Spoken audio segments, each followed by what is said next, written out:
Hello everyone, jolly entertainment की कौन मज़ेदार वीडियो में आप सभी का स्वागत है। मैं हूं आपका होस्ट और दोस्त रोहित सिंह। तो आज मेरे पास गूगल एडसेंस से एक अच्छा सा अपडेट है। अच्छा। वीडियो शुरू करने से पहले अगर आपने चैनल को सब्सक्राइब नहीं किया तो चैनल को सब्सक्राइब कर लें। अरे भाई, भाई समझ के बोल रहा हूँ यार, बुरा लगता है भाई, आप लोग भी जानते हो यार। दोस्तों के साथ शेयर भी कर दें।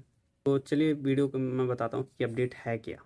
देखिए, आप लोग पहले जब भी आप गूगल एडसेंस खोलते हैं तो आपकी जो रेवेन्यू या अर्निंग है, चाहे वो वेबसाइट की हो चाहे यूट्यूब की हो, दोनों एक ही जगह दिखाती है कि आप कितना अर्न कर रहे हैं। दोनों का मिला के ये नहीं दिखाती सेपरेट कि आप यूट्यूब से कितना कमा रहे हैं या अपने आप ब्लॉगर से कितना कमा रहे हैं। अबे जल्दी बोल, कल सुबह पनवेल निकलना है। तो अब गूगल वालों ने एक नया अपडेट दिया एडसेंस में, जिससे आप अपने यूट्यूब के पेमेंट्स, वेबसाइट्स के पेमेंट्स सेपरेटली देख सकते हैं।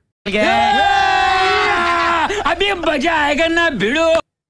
तो मैं आपको अपने गूगल एडसेंस के डैशबोर्ड पे आपको ले जाकर दिखा देता हूँ। तो फ़ोन की स्क्रीन पे मिलते हैं। हम अपने गूगल एडसेंस के डैशबोर्ड पे आ गए और अपडेट के आने के बाद गूगल एडसेंस में एक नया ऑप्शन जुड़ गया है कि आप सेपरेट पेमेंट्स देख सकते हैं। तो वो कैसे देखें मैं चलो आपको बताता हूँ। आप गूगल एडसेंस के बगल में 3 डॉट्स पे क्लिक करना है और यहाँ पे आपको मिल जाएगा एक नया ऑप्शन एडसेंस फॉर यूट्यूब, उस पर क्लिक कर देना है।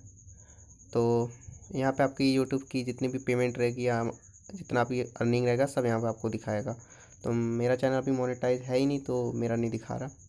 आप यहाँ से भी देख सकते हैं, एक और ऑप्शन है आप जहाँ से देख सकते हैं। आपको नीचे आना है, यहाँ पेमेंट्स पे क्लिक करना है, पेमेंट इन्फो पे, और यहाँ पे आपको ये देख सकते हैं यहाँ पेमेंट अकाउंट लिखा है। आप इस पेमेंट अकाउंट पे क्लिक करेंगे और यहाँ पे एक नीचे मिल जाएगा यूट्यूब, आप उस पर क्लिक कर देंगे तो आपकी जितनी भी यूट्यूब की अर्निंग रहेगी सारी की सारी वो यहाँ पे दिखाएगी। जैसा कि देख सकते हैं मेरी अर्निंग 0 है, सब कुछ 0 है।